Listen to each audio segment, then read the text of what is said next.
பாகம் 36. அவந்திகாவை பற்றி அனிதா மத்த சர்வன்ஸிடம் பேசிக் கொண்டிருக்கும் பொழுது அங்கு திடீரென்று அரவிந்த் வந்துவிடவும் அவனை பார்த்து நால்வரும் அதிர்ச்சியில் பேச்சற்று நின்றார்கள். அரவிந்த் எதற்கு இப்பொழுது திரும்பி வந்திருக்கிறான்? திரும்பி வர 1 வாரம் ஆகுமென்று கூறிவிட்டு போனவன் 3 நாளில் திரும்பி வந்திருக்கிறானே என்று குழம்பி போனாள் அனிதா. அனிதா அந்த வீட்டில் 5 வருடங்களாக வேலை செய்து கொண்டிருக்கிறாள். அதனால் அரவிந்தின் சுபாவத்தை பற்றி அவளுக்கு ஓரளவுக்கு நன்றாகவே தெரியும். இதுவரையிலும் எப்படிப்பட்ட சூழ்நிலையிலும் என்ன நடந்தாலும் அரவிந்த் அவனின் எமோஷனை வெளியில் காட்டியதில்லை. அப்படிப்பட்டவன் கண்களோ இன்று கோபத்தில் சிவந்திருந்தது. எரிமலையை போல கொதிப்போடு நின்று கொண்டிருந்தான். அப்படி அவன் பார்ப்பதற்கே அனிதாவிற்கு பயமாக இருந்தது. இருந்தாலும் பயத்தை மறைத்து கொண்டு சகஜமாக இருப்பது போல் சிரித்தபடி, "சார், எப்ப வந்தீங்க?" என்று கேட்டாள். அரவிந்தோ பார்வையாலேயே அவளை எரித்து விடுவது போல முறைத்து கொண்டிருந்தான். "அவந்திகா எங்க?" என்று அவன் கடுமையான குரலில் கேட்கவும் அனிதாவிற்கு பயத்தில் உடல் நடுங்கி போனது. வந்ததும் வராததுமாக அவந்திகா பற்றி கேட்கிறானே, அப்படியென்றால் இங்கு நடந்ததெல்லாம் தெரிந்துதான் வந்திருக்கிறானா? அவந்திகாவிற்காகத்தான் இத்தனை கோபத்தோடு திரும்பி வந்திருக்கிறானா? ஆனாலும் அனிதா அந்த சூழ்நிலையை புத்திசாலித்தனமாக சமாளிக்க நினைத்தாள். "எங்களுக்கு தெரியாது சார்" என்று கூறியவள் அதற்கு மேல் அமைதியாக இல்லாமல் அவந்திகாவை பற்றி அரவிந்திடமே கம்ப்ளைண்ட் செய்ய ஆரம்பித்தாள். "சார், அவந்திகா எங்க கிட்ட ரொம்ப ரூடா நடந்துகிட்டாங்க. அது மட்டும் இல்ல, நாங்க அவங்கள கவனிச்சுக்கத்தான் இங்க இருக்கோம். ஆனா அவங்க நல்லதுக்காக நாங்க எது சொன்னாலும் அத காதுலயே வாங்கிக்க மாட்டேங்கிறாங்க. இப்ப கூட பாருங்க, உடம்பு சரியில்லாத நிலைமையிலயும் வீட்ல இருக்காம நாங்க அசந்த நேரமா பார்த்து வீட்டை விட்டு வெளியே போயிட்டாங்க. அவங்க உங்களுக்கு தகுதியானவங்களே கிடையாது சார். அவங்களுக்கு பணம் தான் முக்கியம்" என்று பேசிக்கொண்டே போனவளை எதிர்பார்க்காத நேரத்தில் அரவிந்த் எட்டி உதைத்தான். "யார பார்த்து தகுதி இல்லாதவன் சொன்ன?" என்று அனிதாவை பார்த்து கத்தினான். அரவிந்த் அவளை எட்டி உதைத்ததும் "அம்மா" என்று கத்தியபடி தரையில் விழுந்தாள் அனிதா. அரவிந்த் பலமாக அவள் வயிற்றில் உதைத்ததால் வயிற்றை பிடித்துக் கொண்டு வலியில் படுத்துக் கொண்டிருந்தாள். அரவிந்த் திடீரென்று அனிதாவை கோபமாக உதைத்ததை பார்த்த மற்ற மூவரும் பயத்தில் வெலவெலத்து போய் நின்று கொண்டிருந்தனர். இதுவரைக்கும் அரவிந்த் இதுபோல் சர்வன்ஸிடம் நடந்து கொண்டதே இல்லை. எப்பொழுதுமே சர்வன்ஸிடம் அமைதியான குரலில்தான் பேசுவான். கோபமாக திட்டியது கூட இல்லை. அப்படிப்பட்டவன் இன்று அனிதாவை உதைத்திருக்கிறான் என்றால் விஷயம் எவ்வளவு சீரியஸ் என்பது அவர்களுக்கு புரிந்தது. அரவிந்தோ தரையில் விழுந்து கிடந்த அனிதாவை பார்த்தான். அவன் இந்த அளவுக்கு ரூடாக நடந்து கொள்ள நினைக்கவில்லைதான். ஆனால் அனிதா அவந்திகாவை பற்றி தப்பாக பேசியதும் அரவிந்த் தன் செல்ஃப் கண்ட்ரோலை இழந்து விட்டான். தன் கோபத்தை கட்டுப்படுத்தியவன் மரியாவிற்கு கால் செய்தான். "மரியா, உடனே வீட்டுக்கு வாங்க" என்று கோபமாக கூறிவிட்டு போனை வைத்தான். அதற்கு மேல் அங்கு நிற்க பிடிக்காமல் ஸ்டடி ரூமுக்கு சென்றான். ஆனால் அவன் போன பிறகு கூட அங்கிருந்த சர்வன்ஸுக்கு அந்த இடத்தை விட்டு நகர தைரியம் வரவில்லை. ஒவ்வொருவரும் என்ன ஆகுமோ ஏது ஆகுமோ என்று பயத்தில் விழி பிதுங்கிய நிலையில் நின்று கொண்டிருந்தனர். அனிதாவோ வயிற்றை பிடித்துக் கொண்டு இப்பொழுதும் தரையிலேயேதான் கிடந்தாள். அரவிந்த் கோபமாக பேசியதை கேட்டதும் மரியாவிற்கு ஒன்றும் புரியவில்லை. நிச்சயம் ஏதோ ஒரு பிரச்சனை நடந்திருக்கிறது என்று மட்டும் உணர்ந்தவள் பதறி அடித்துக் கொண்டு அடுத்த 10 நிமிஷத்தில் அங்கு வந்து சேர்ந்தாள். அனிதாவோ வயிற்றை பிடித்துக் கொண்டு தரையில் கிடப்பதை பார்த்ததும் வேகமாக ஓடி வந்து அவளை தூக்கிவிட்டு அங்கிருந்தவர்கள் முகத்தை பார்த்தாள். அனைவர் முகமும் பேயறைந்ததைப் போல் பயத்தில் வெளுத்திருந்தது. அவர்களை அழைத்து கொண்டு அரவிந்தை பார்க்க ஸ்டடி ரூமுக்கு சென்றாள் மரியா. அவனோ இன்னமும் கோபமாக உட்கார்ந்து கொண்டிருந்தான். கோபத்தில் அவன் உடல் அனலை வீசிக் கொண்டிருக்க அவன் அருகில் செல்லக்கூட யாருக்கும் தைரியம் வராத நிலையில் அமர்ந்திருந்தான். அனிதாவின் கண்களோ அழுது அழுது சிவந்து போயிருந்தது. அவன் அப்படி பலமாக உதைத்ததை அவளால் ஜீரணிக்கவே முடியவில்லை. பிறகு எந்த சர்வன்ட்ஸ் தான் முதலாளி அடித்தால் வாங்கிக் கொண்டு வாயை மூடிக்கொண்டிருப்பார்கள்? ஆனாலும் அனிதா செய்தது மட்டும் நியாயம் கிடையாதுதான். அவந்திகாவை பட்டினி போட்டு கொல்லும் அளவுக்கு அல்லவா எல்லை மீறி நடந்து கொண்டாள். ஆனால் அதற்காக அவள் இப்பொழுதும் கூட துளியும் வருத்தப்படுவது போல் தெரியவில்லை. சார், நான் உங்க வீட்ல வேலைதான் செய்றேன், உங்க அடிமை கிடையாது. என் வாழ்க்கையிலே இந்த மாதிரி யாரும் என் வயிற்றுல எட்டி உதைச்சது கிடையாது என்று அழுதபடி வயிற்றை பிடித்து கொண்டு கத்தினாள். மரியாவோ அந்த சூழ்நிலையை சமாளிக்க முயற்சி செய்தாள். ஓகே ஓகே, அமைதியாரு. எல்லாருமே ஏதோ ஒரு நேரத்துல கண்ட்ரோல் மீறி நடக்கிறது தான். சார் இன்னைக்கு கோபத்துல உன்னை அடிச்சிட்டாரு, அத பெருசு பண்ணாத. நான் உனக்கு லீவ் கொடுக்கறேன், சம்பளத்தோட லீவு. அது மட்டும் இல்ல, உனக்கு வேண்டிய பொருள் எல்லாம் வாங்கி கொடுக்கறேன். நம்ம டிரைவர் கிட்ட சொல்லி உன்னை ஹாஸ்பிட்டலுக்கு கூட்டிட்டு போய் ட்ரீட்மெண்ட் பார்த்து வீட்ல கொண்டு போய் விட சொல்றேன். ட்ரீட்மெண்ட் பில்ல கூட நாங்களே பே பண்ணிடுறோம், சரிதானே என்று அரவிந்த் செய்த தவறை சரி கட்ட அனிதாவிற்கு பல சலுகைகளை கொடுத்து கொண்டிருந்தாள் மரியா. அரவிந்த் அனிதாவை அடித்தது மட்டும் மீடியாவுக்கு தெரிந்து விட்டால் இதை பெரிய நியூஸ் ஆக்கி அரவிந்த் பேரையே கெடுத்து விடுவார்கள்.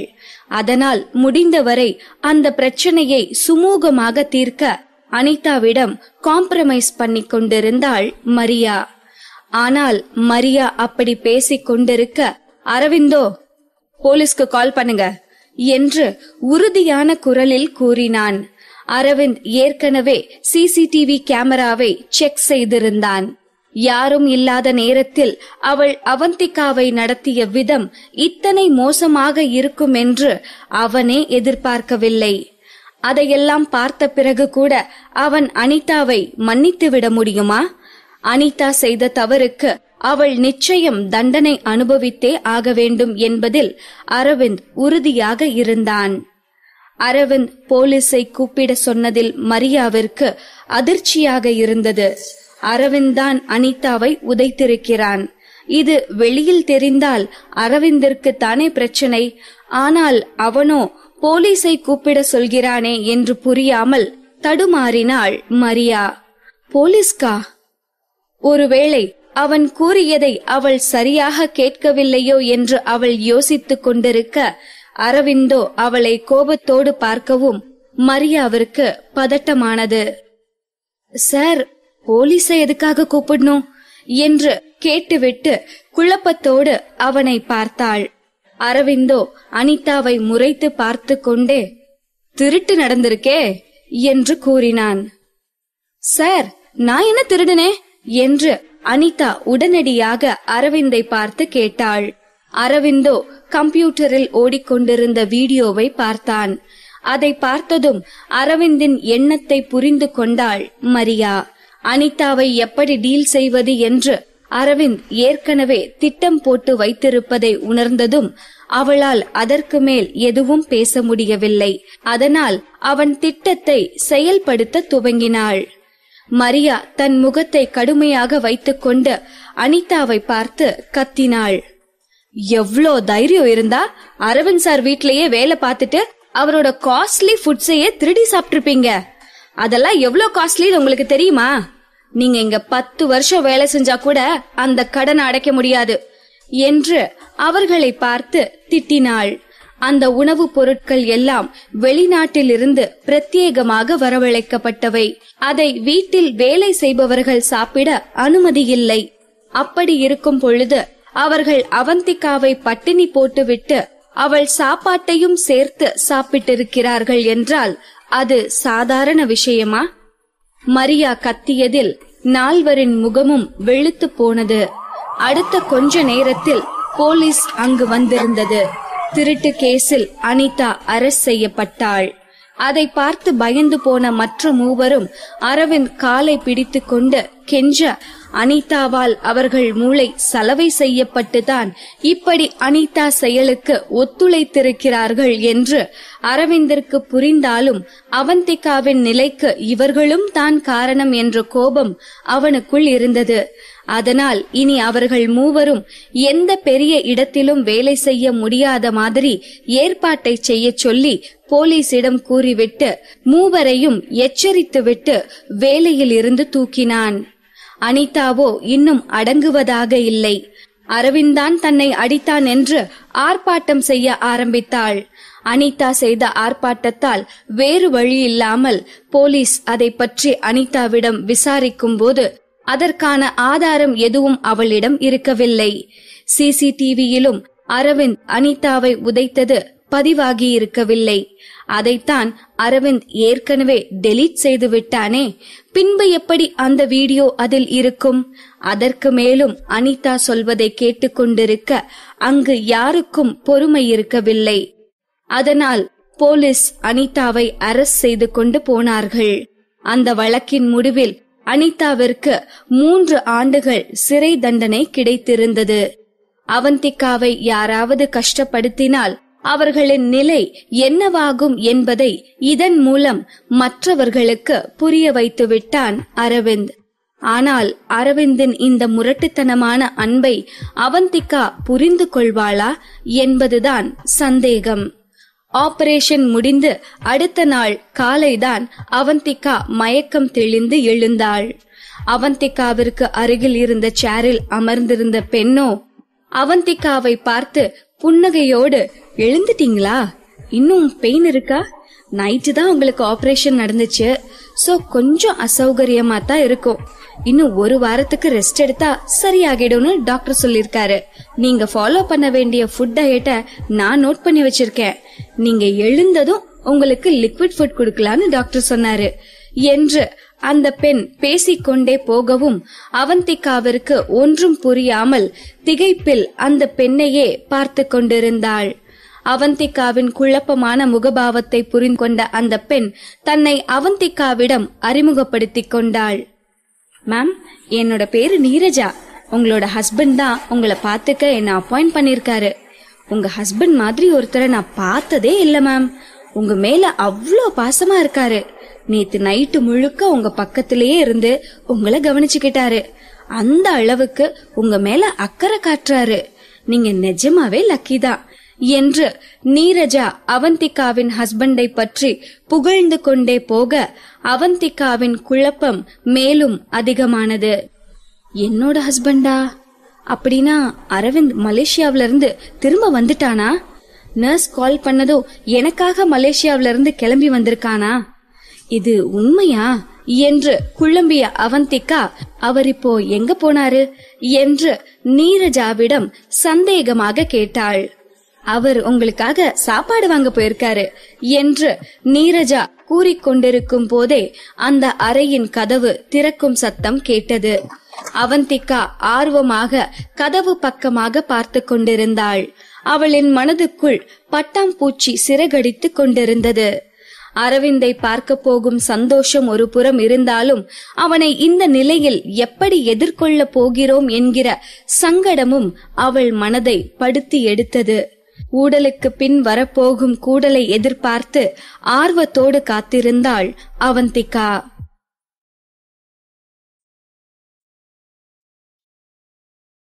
பாகம் 37. மாதவி கொடுத்த ஷாக். அரவிந்த் தான் வரப்போகிறான் என்று அவந்திகா ஆர்வமாக கதவு பக்கம் திரும்பி பார்த்து கொண்டிருக்க, ஆனால் அங்கு வந்ததோ சம்பத்தான் கதவை திறந்து கொண்டு அறைக்குள் வந்து கொண்டிருந்தான். சம்பத்தை பார்த்தவள் மனமோ முதலில் சலித்து கொண்டாலும் மீண்டும் அவனுக்கு பின்னால் வரப்போகும் அரவிந்தை பார்க்க ஆர்வமானது. கண்கள் மின்ன கதவையே பார்த்து கொண்டிருந்தவளுக்கு ஏமாற்றம்தான் மிச்சமாய் இருந்தது. அரவிந்த் வருவதைப் போல் தெரியாததால் ஏமாற்றத்தோடு சம்பத்தை பார்த்தாள். அவந்திகா, எழுந்துட்டீங்களா? இந்தாங்க, இந்த கஞ்சிய குடிங்க. நீங்க 2 நாளா எதுவும் சாப்பிடலன்னு டாக்டர் சொன்னாரு. சாப்பிடாம பட்னி கிடந்து ஏன் இப்படி உங்க உடம்பையே வருத்துக்கிறீங்க? பாருங்க எந்த நிலைமைக்கு கொண்டு வந்திருக்குன்னு என்று சம்பத் அக்கறையோடு பேசினான். சம்பத்தின் அக்கறை அவந்திகாவின் மனதிற்கு இதமாக இருந்தாலும் அவள் இந்த வார்த்தைகளை வேறு ஒருவன் பேசுவான் என்றுதானே எதிர்பார்த்து காத்திருந்தாள். ஆனால் அவன் ஒரு ஃபார்மாலிட்டிக்கு கூட தன்னை வந்து பார்க்கவில்லையே என்று அவந்திகாவின் மனம் வேதனையில் தவித்தது. அரவிந்த் ஒரு ஃபேமஸான ஆக்டர். ஆஃப்டர் ஆல் அவந்திகாவிற்காக ஒரு நர்ஸ் கால் செய்ததும் அவன் வேலைகளை எல்லாம் விட்டுவிட்டு அரக்க பறக்க ஹாஸ்பிட்டலுக்கு ஓடி வருவான் என்று எதிர்பார்த்தது அவள் தவறுதான். அது மட்டும் இல்லாமல் ஹாஸ்பிட்டல் போன்ற பப்ளிக் இடங்களுக்கு அவனை போன்ற பெரிய ஸ்டார்கள் அவ்வளவு எளிதாக வந்துவிட மாட்டார்கள்தான்.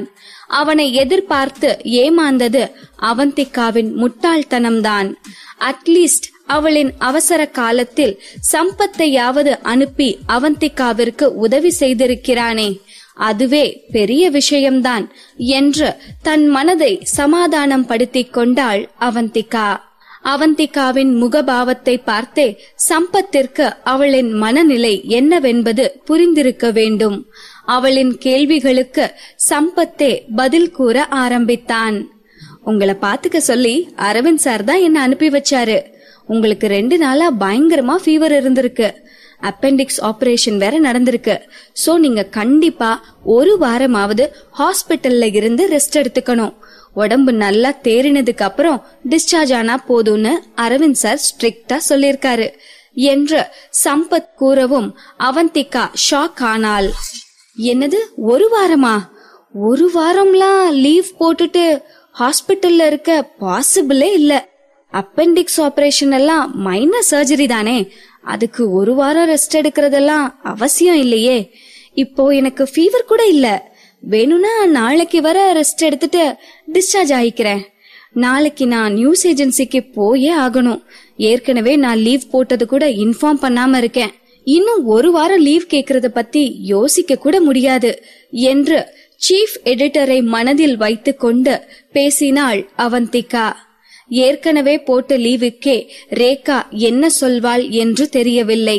இதில் இன்னும் 1 வாரம் லீவ் கேட்டால் நிச்சயம் அவள் ருத்ர தாண்டவம் ஆடிவிடுவாள் என்றுதான் அவந்திகாவிற்கு தெரியுமே.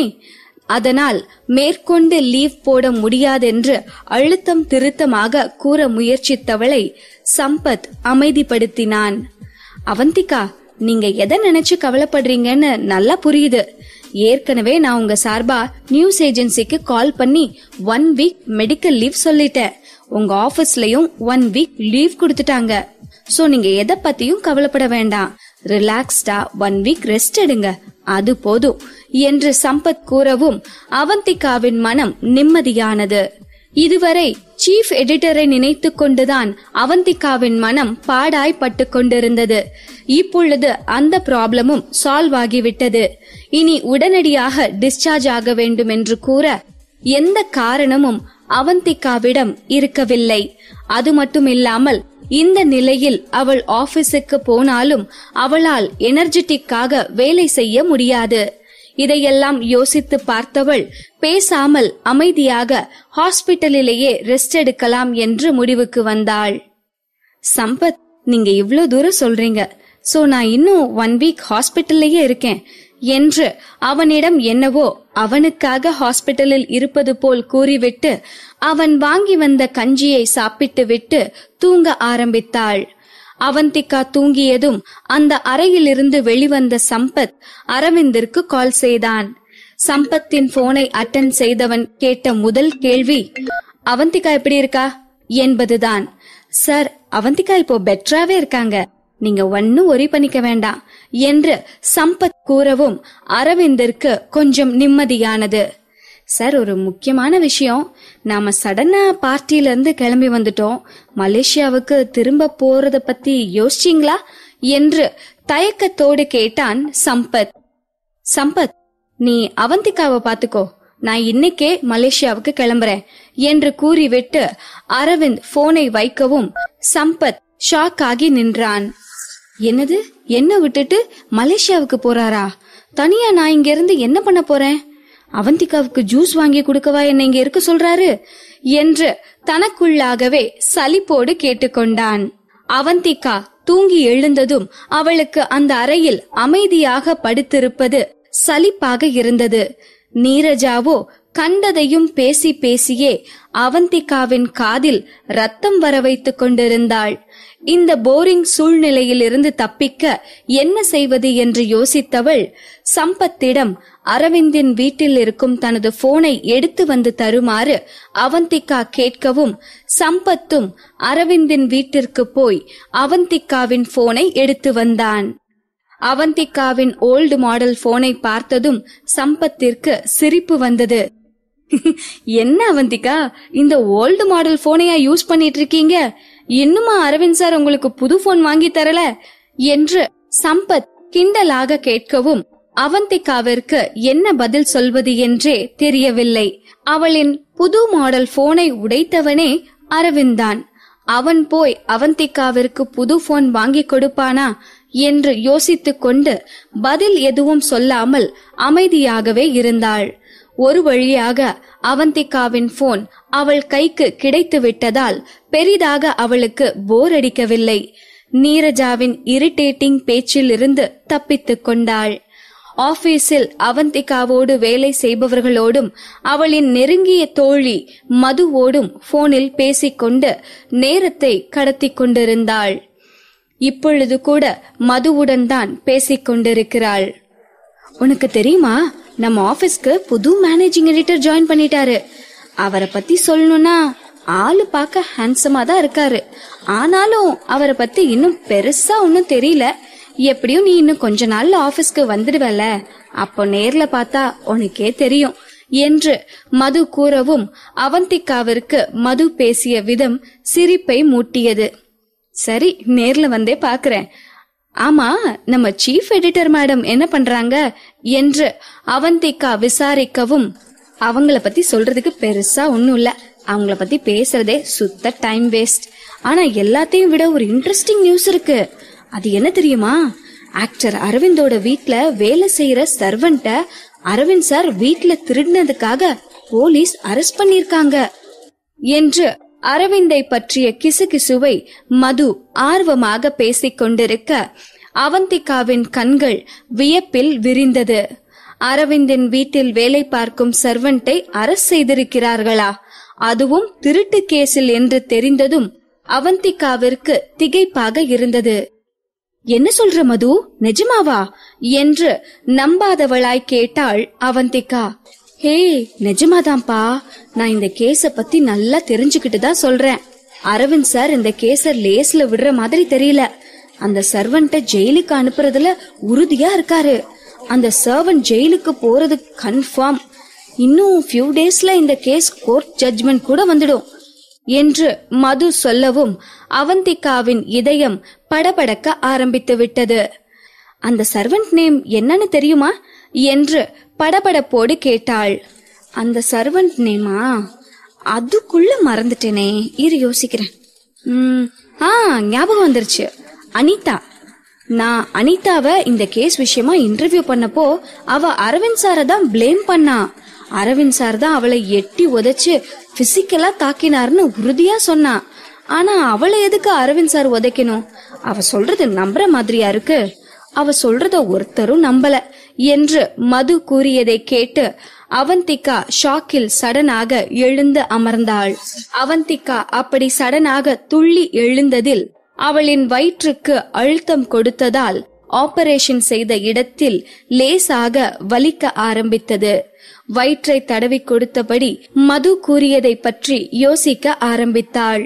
அனிதா தண்டிக்கப்பட்டு விட்டாள் என்று தெரிந்ததும் அனிதாவின் பிடியில் மாட்டிக்கொண்டு அவந்திகா பட்ட வேதனை எல்லாம் காற்றில் கரைந்து போன மாதிரி உணர்ந்தாள். அரவிந்தா அனிதாவை தண்டித்தான். அவந்திகாவின் இந்த நிலைக்கு காரணம் அனிதாதான் என்று அவனுக்கு தெரிந்து விட்டதா? அதனால்தான் அனிதாவை அவன் தண்டித்திருக்கிறானா? அனிதா மதுவிடம் கூறியதை போல் அவன் அனிதாவை எட்டி உதைத்திருக்கிறானா? அந்த அளவுக்கு அரவிந்திற்கு அனிதாவின் மீது கோபம் வந்திருக்கிறது என்றால் அவந்திகாவின் மீது அத்தனை அக்கறை இருக்கிறது என்றுதானே அர்த்தம். இப்படியெல்லாம் அவந்திகாவின் மனம் யோசித்துக் கொண்டிருந்தாலும் அரவிந்த் தனக்காகத்தான் அனிதாவை தண்டித்திருப்பான் என்று இன்னமும் கூட அவந்திகாவால் முழுமையாக நம்ப முடியவில்லை. ஏனெனில் இதுவரை அரவிந்தின் செயல் அவந்திகாவிற்கு எதிராகத்தானே இருந்திருக்கிறது.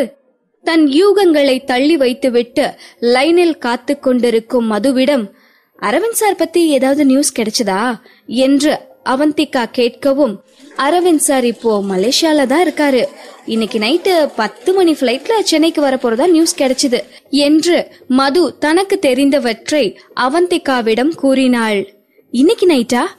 அவந்திகாவும் இன்னைக்குதான் ஹாஸ்பிட்டலில் இருந்து டிஸ்சார்ஜ் ஆக போகிறாள். இதுவரை வீட்டுக்கு போக போவதை நினைத்து அவந்திகாவிற்கு சலிப்பாகத்தான் இருந்தது. ஆனால் அரவிந்த் இன்று இரவு வந்து விடுவான் என்று தெரிந்ததும் தன்னை அறியாமலேயே ஆர்வமானாள். சரி மது, சீக்கிரம் நேர்ல பார்க்கலாம் என்று கூறிவிட்டு போனை வைத்தவள் சம்பத் வருவதற்காக காத்திருந்தாள். சம்பத் வந்ததும் மதியம் 12 மணி வாக்கில் ஹாஸ்பிட்டல் ப்ரொசீஜர் எல்லாம் முடித்துவிட்டு நீரஜாவிற்கு டாடா காட்டிவிட்டு டிஸ்சார்ஜ் ஆனவள் வீட்டுக்கு போனதும் அரவிந்தின் வீட்டில் ஏற்பட்டிருக்கும் மாற்றத்தை சில நிமிடங்களிலேயே உணர்ந்திருந்தாள். அனிதா மட்டும் இல்லாமல் இன்னும் சில சர்வன்ஸும் அங்கு இருக்கவில்லை. அவந்திகா வந்ததை பார்த்த மரியாவோ புன்னகையோடு, வாங்க மேடம், வெல்கம் என்று அவந்திகாவை வரவேற்றாள். என்னது மேடமா? அரவிந்த் தான் தன்னை மேடம் என்று அழைக்க வேண்டாம் என கூறியிருந்தானே, அதற்குள் மரியா அவன் கூறியதை மறந்துவிட்டாளா என்று யோசித்தவள் அதை மரியாவிடம் கூற வருவதற்குள் மரியாவே மேற்கொண்டு பேச ஆரம்பித்தாள். சாரி மேடம், அனிதா இந்த அளவுக்கு மோசமா நடந்துப்பான்னு நான் நினைக்கவே இல்ல. கண்டிப்பா நீங்க ரொம்பவே கஷ்டப்பட்டிருப்பீங்க என்று மரியா வருத்தத்தோடு கூறவும், டோன்ட் வரி, இப்போ நான் நல்லாவே இருக்கேன் என்று மரியாவை சமாதானம் செய்யும் நோக்கத்தில் கூறினாள் அவந்திகா. அன்று அவந்திகாவிற்கு மட்டும் உடல்நிலை சரியாக இருந்திருந்தால் அனிதாவை பேசவிட்டா வேடிக்கை பார்த்திருப்பாள். அனிதாவை தன் லெப்ட் ஹேண்டிலேயே டீல் செய்திருப்பாளே. இந்த நேரம் அரவிந்த் அனிதாவை தண்டிக்காமல் விட்டிருந்தால் கூட ஹாஸ்பிட்டலில் இருந்து வந்ததும் அவந்திகாவே அனிதாவை உண்டு இல்லை என்று செய்திருப்பாள். அனிதா தனக்கு செய்த கொடுமைகளுக்கெல்லாம் தன் கையாலேயே அவளை தண்டிக்க வேண்டும் என்றுதான் அவந்திகா விரும்பினாள். ஆனால் அதற்குள்ளாக அரவிந்த் முந்திக் கொண்டான். அவந்திகா இப்படியாக யோசித்துக் கொண்டிருக்க, மேடம் நீங்க டயர்டா இருப்பீங்க, வாங்க நான் உங்களை ரூமுக்கு கூட்டிட்டு போறேன் என்று மரியா அவந்திகாவை மாஸ்டர் பெட்ரூமுக்கு அழைத்து சென்றாள். நடந்ததையெல்லாம் யோசித்துக் கொண்டு ஹாயாக பெட்டில் படுத்துக் கொண்டிருந்தாள் அவந்திகா. இந்த ஒரு வாரத்தில் என்னவெல்லாம் மாறியிருக்கிறது. இந்த வீட்டில் அவந்திகாவின் பொசிஷனே மாறிவிட்டதே. தன்னை சதா வம்புக்கு இழுக்கும் அனிதா இங்கு இல்லை. அவளின் கேங்கும் எங்கோ காணாமல் போய்விட்டார்கள். மரியா கூட இப்பொழுது அவந்திகாவை மரியாதையாக மேடம் என்று அழைக்கிறாள். இதெல்லாம் விசித்திரமாக இருந்தாலும் அவந்திகாவின் மனதிற்கு கொஞ்சம் இதமாகத்தான் இருந்தது. அவந்திகா அந்த சூழ்நிலையை அனுபவித்துக் கொண்டிருக்க அவளின் போனுக்கு கால் வந்தது.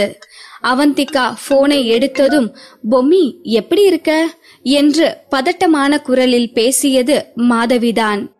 மாதவி ஆண்டியா பேசுறது என்று அவளின் குரலை வைத்து குழப்பத்தோடு கேட்டாள் அவந்திகா. மாதவியே தான் பேசுறேன். இத்தனை நாளா எங்க காணாம போயிட்ட? கிட்டத்தட்ட ஒரு வாரமா உனக்காக நான் பார்க்ல வெயிட் பண்ணிட்டு இருக்கேன் தெரியுமா? ஒரு வாரமா நீ வராததால நீ வீடு மாத்திட்டு போயிட்டியோன்னு தான் உனக்கு இப்ப கால் பண்ணேன். நான் கால் பண்ணி உன்னை தொந்தரவு பண்ணிட்டேனா என்று மாதவி கவலை தோய்ந்த குரலில் கேட்கவும், இல்ல ஆண்டி, அப்படியெல்லாம் இல்ல. ஆமா, இப்போ நீங்க எங்க இருக்கீங்க? பிரச்சனை ஒண்ணும் இல்லையே என்று அக்கறையோடு கேட்டாள் அவந்திகா. பிரச்சனை எல்லாம் ஒண்ணும் இல்லம்மா, உன்னை பார்க்கணும்னு தோணுச்சு. ஒரு வாரமா வரலையா, அதான் உன்னை ரொம்ப மிஸ் பண்றேன். எப்போ நீ ஃப்ரீயாவ என்று மாதவி கேட்ட விதத்திலேயே அவள் தன்னை எந்த அளவுக்கு மிஸ் செய்கிறாள் என்பது அவந்திகாவிற்கு புரிந்தது. இப்படி ஒரு புது உறவை, புது அன்பை அவந்திகா தொலைக்க விரும்பவில்லை. அதனால், ஆன்டி நான் இப்பவே ஃப்ரீதான் என்று வேக வேகமாக பதில் கூறினாள். இந்த ஒரு வாரமாக வெறுமனே ஹாஸ்பிட்டல் பெட்டில் படுத்துக்கொண்டு பொழுதை போக்கிக் கொண்டிருந்தவள் உடலும் மனமும் ஒரு சேர சலிப்படைந்திருந்தது. இப்போதைக்கு அவந்திகாவிற்கு எந்த வேலையும் இருக்கவில்லை. அதனால் இந்த நாளை மாதவியோடு செலவிடலாம் என்று அவந்திகா நினைத்தாள். இப்போ ஃப்ரீதானே? அப்போ சூப்பர்மா, நீ என் வீட்டுக்கு வரியா? நான் வில்லா 18ல தான் இருக்கேன் என்று மாதவி கூறவும், ஓகே ஆண்டி, நான் சீக்கிரமா வரேன் என்று கூறிவிட்டு போனை வைத்தவள் மரியாவிடம் தான் வெளியில் போவதாக இன்ஃபார்ம் பண்ணிவிட்டு மரியாவின் பதிலுக்கு கூட காத்திருக்காமல் அங்கிருந்து கிளம்பினாள். அரவிந்தின் வீட்டிலிருந்து வில்லா 18 கொஞ்சம் தூரமாகவே இருந்தது. 20 நிமிட நடைப்பயணத்திற்கு பிறகு ஒரு வழியாக மாதவியின் பங்களாவிற்கு வந்து சேர்ந்தாள் அவந்திகா. அவந்திகாவை வரவேற்க வாசலிலேயே காத்து கொண்டிருந்த மாதவி அவந்திகாவை பார்த்ததும் முகம் முழுக்க சிரிப்போடு சந்தோஷமாக அவந்திகாவை வீட்டிற்குள் அழைத்துச் சென்றாள். ஆனால் மாதவியின் வீட்டிற்குள் நுழைந்ததுமே அவந்திகாவிற்கு இப்படி ஒரு அதிர்ச்சி காத்திருக்கும் என்று அவந்திகா கொஞ்சம் கூட எதிர்பார்த்திருக்கவில்லை. அப்படி ஒரு அதிர்ச்சியில் திகைத்து போய் நின்றாள் அவந்திகா. பாகம் 38. மாதவியின் வீட்டிற்குள் நுழைந்ததும் அவந்திகாவிற்கு மிகப்பெரிய அதிர்ச்சி காத்திருந்தது. ஹால் சுவரில் அரவிந்தின் புகைப்படங்கள் மாட்டியிருப்பதை பார்த்த அவந்திகா அதிர்ச்சியில் அப்படியே நின்றுவிட்டாள். ஆண்டி, உங்க வீட்ல எதுக்கு அரவிந்த் போட்டோ இருக்கு என்று குழப்பமும் அதிர்ச்சியாக கேட்டாள் அவந்திகா.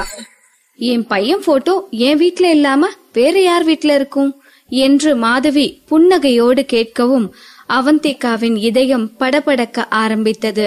படபடப்பில் அப்படியே தாவி வெளியில் குதித்துவிடும் அளவுக்கு தாறுமாறாக அவள் இதயம் துடித்து கொண்டிருக்க அவந்திகாவின் நிலையை கேலியோடு பார்த்து கொண்டிருந்த மாதவி அதற்கு மேலும் அவளை இப்படி அதிர்ச்சியில் உறைய வைக்க விரும்பாமல் கதையை அப்படியே திருப்பி போட்டாள். என்ன பொம்மி, ஷாக் ஆகிட்டியா? நான் விளையாட்டுக்கு சொன்னேன், முதல்ல நார்மல் மோடுக்கு வா, ஹார்ட் அட்டாக் ஏது வந்துட போகுது என்று கூறிவிட்டு மாதவி சிரிக்கவும் தான் அவந்திகாவிற்கு உயிரே வந்தது.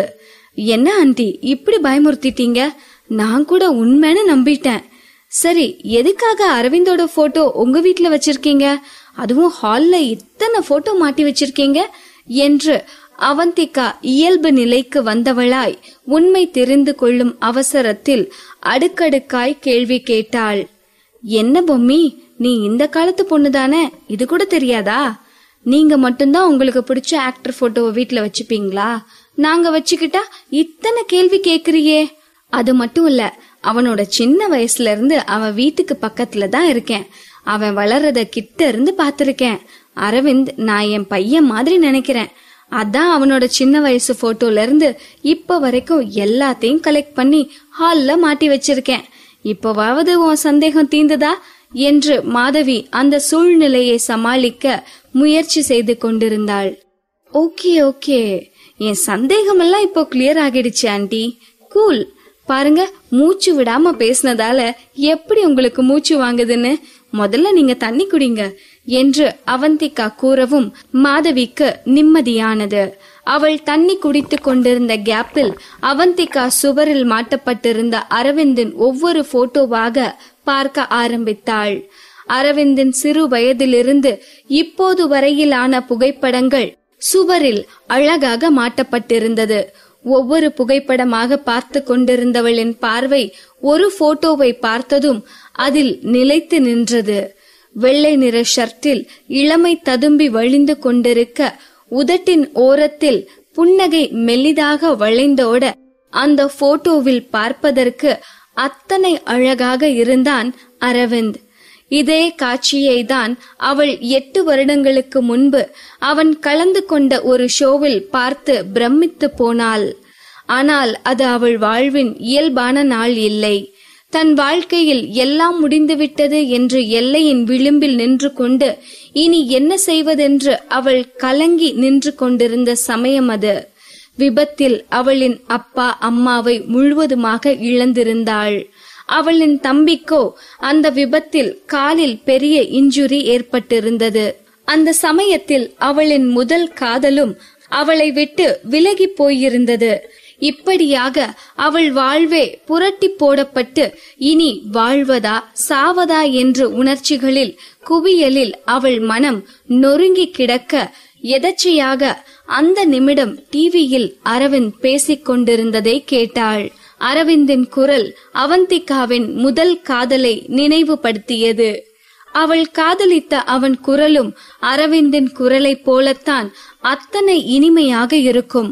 அந்த குரலை கேட்டு டிவியை பார்த்தவள் அந்த குரலுக்கு சொந்தக்காரனான அரவிந்தை பார்த்தாள். ஏதோ நீண்ட நாட்களாக அவனோடு பழகியதை போன்ற ஒரு உணர்வு அவளுக்குள் ஏற்பட்டது. தொடர்ந்து அந்த ஷோவை பார்க்க வேண்டும் என்கிற உந்துதல் அவளுக்குள் ஏற்பட்டது. ஆக்டிங்கில் சாம்பியன் யார் என்கிற டேலண்ட் ஷோ அது. அரவிந்தும் அந்த ஷோவில் ஒரு போட்டியாளராக இருந்தான். ஒவ்வொருவரையாக அறிமுகம் செய்து கொண்டிருந்த ஹோஸ்ட் இப்போது அரவிந்தை அழைத்தார். அவன் தன்னை அறிமுகப்படுத்தி கொண்ட பிறகு அவனை ஒரு பாட்டு பாட சொல்லி ஹோஸ்ட் கேட்டபோது அரவிந்தோ அதை மறுத்து விட்டான். எனக்கு பாட தெரியாது என்று அவன் கூறவும் ஹோஸ்ட் அவனை திகைப்போடு பார்த்தார். என்ன சொல்றீங்க, இது டேலண்ட் ஷோனாவது தெரியுமா என்று கிண்டலாக அவர் கேட்கவும், ஆனா நீங்க ஆக்டரை தானே செலக்ட் பண்ண போறீங்க, சிங்கர் இல்லையே என்று அவன் கூறிய பதிலில் வாயடைத்து போய் நின்றார் ஹோஸ்ட். சரி, அப்ப நீங்க நடிச்சு காட்டுங்க என்று ஜட்ஜ் சொன்னதற்கு அரவிந்த் கூறிய பதில் அங்கிருந்தவர்களை அதிர்ச்சி அடைய வைத்தது. எனக்கு நடிக்க தெரியாது என்று சர்வசாதாரணமாக கூறிவிட்டு பயமோ பதட்டமோ இல்லாமல் அரவிந்த் நின்று கொண்டிருக்க அவனை பார்த்த அத்தனை பேர் மனதிலும் இவன் என்ன லூசா என்ற கேள்விதான் ஓடிக்கொண்டிருந்தது. டேலண்ட் ஷோவுக்கு வந்துவிட்டு எதை சொன்னாலும் தெரியாது என்று கூறும் அவனை வேறு எப்படி நினைக்க தோன்றும்? அத்தனை பேரும் அதிர்ச்சியில் இருக்க அவனோ கேமராவை பார்த்து பேச ஆரம்பித்தான். எனக்கு இப்ப எதுவும் தெரியாதுதான், ஆனா சீக்கிரத்திலேயே நான் எல்லாத்தையும் கத்துக்குவேன். யாருமே பிறக்கும் போதே எல்லாத்தையும் தெரிஞ்சுக்கிட்டு பிறக்கிறது இல்லையே என்று அழுத்தம் திருத்தமாக கூறினான். அவன் என்ன செய்து கொண்டிருக்கிறான், அவனுக்கு என்ன வேண்டும் என்று அவனுக்கு தெளிவாக புரிந்திருந்தது. அரவிந்த் அப்படி கேமராவை பார்த்து பேசியது அவந்திகாவிற்கு என்னவோ தன்னை பார்த்து பேசியது போல் தோன்றியது. அரவிந்தின் இந்த வார்த்தைகள் அவந்திகாவை விழிப்படைய செய்தது. அவளுக்கும் இப்பொழுது எதுவும் தெரியாதுதான். தன்னந்தனியாக இந்த உலகில் எப்படி வாழ்வது, தன் தம்பியை எப்படி காப்பாற்றுவது என்று எதுவும் தெரியாதுதான். தினசரி வாழ்க்கையில் வீட்டில் செய்யும் சாதாரண வேலைகளை கூட அவளுக்கு செய்ய தெரியாதுதான். ஆனால் அதனால் என்ன? அரவிந்த் சொல்வதைப் போல் காலப்போக்கில் அவள் எல்லாவற்றையும் கற்றுக்கொண்டு விடுவாளே. இத்தனை நாளாக அவந்திகாவை பயமுறுத்தி கொண்டிருந்தவை எல்லாம் மாயமாய் மறைந்து போக அவந்திகாவிற்கு புது நம்பிக்கை பிறந்தது. அவள் வாழ்க்கையும் கொஞ்சம் கொஞ்சமாக மாற ஆரம்பித்தது. அது மட்டுமில்லை, அன்றிலிருந்து அவள் அரவிந்தையும் கவனிக்க ஆரம்பித்திருந்தாள். அரவிந்தோ அவன் கலந்து கொள்ளும் ஒவ்வொரு லெவலிலும் மற்ற போட்டியாளர்களை விட சிறப்பாகவே பெர்ஃபார்ம் பண்ணி கொண்டிருந்தான். கடைசியில் அவன் அந்த ஷோவின் சாம்பியனாகவே வென்றுவிட்டான். இந்த ஷோல கலந்துகிட்ட எல்லா போட்டியாளர்களும் திறமசாலிகள் தான். ஆனா இந்த ஷோல அரவிந்த் ஜெயிக்க முக்கியமான காரணம் அவரோட விடாமுயற்சியும் கான்பிடென்ட்டும் தான். எனக்கு எதுவும் தெரியாது, ஆனா சீக்கிரமே கத்துப்பேன்னு இந்த ஷோவோட ஆரம்பத்துல சொன்னவரு சொன்னதோட மட்டும் நிக்காம அதுக்காக உழைச்சதுதான் அவரை இந்த அளவுக்கு கொண்டு வந்து நிறுத்திருக்கு. சீக்கிரமாவே அவரை பிக் ஸ்கிரீன்ல பாப்போம்னு நம்புறேன். ஃபியூச்சர்ல ஒரு பெரிய ஸ்டாரா அவர் வருவாருங்கிறதுல எந்த சந்தேகமும் இல்ல என்று அரவிந்தின் வெற்றியை பார்த்து பெருமிதத்தோடு சிலாகித்து பாராட்டினார் அந்த ஷோவின் ஜட்ஜ். அரவிந்தின் இந்த வெற்றி அங்கிருந்த அத்தனை பேரையும் திகைப்படையத்தான் வைத்தது. ஆரம்பத்தில் ஒன்றும் தெரியாமல் வந்தவன் இப்பொழுது இவ்வளவு பெரிய உயரத்தை எட்டியிருக்கிறானே என்று அவனை பார்ப்பவர்களின் கண்களில் ஆச்சரியமும் திகைப்பும் நிரம்பி வழிந்தது. அவர்களில் ஒருத்தியாக அவந்திகாவும் இருந்தால்தான். ஆனால் அதை தாண்டியும் அவள் அரவிந்தின் மீது மிகப்பெரிய ஈர்ப்பை கொண்டிருந்தாள். அவனின் அடுத்தடுத்த எல்லா நிகழ்ச்சிகளையும் படங்களையும் பார்க்க ஆரம்பித்தாள். ஒவ்வொரு படத்திலும் அவனின் நடிப்பு திறன் மெருகேறிக் கொண்டேதான் போனது. இன்று இந்த உயரத்தில் அவன் வருவதற்கு அவன் போட்டிருக்கும் உழைப்பின் தரத்தை அவந்திகா நன்கு அறிந்து வைத்திருந்தாள். சொல்லப்போனால் அரவிந்த் அவந்திகாவின் வாழ்க்கைக்கு வெளிச்சமாக இருந்திருக்கிறான்.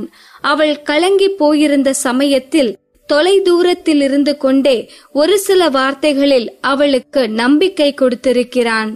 அதனால்தானோ என்னவோ இப்பொழுது வரை அவன் மீது அவந்திகாவிற்கு ஒரு தனி பிரியம் இருந்து கொண்டுதான் இருக்கிறது.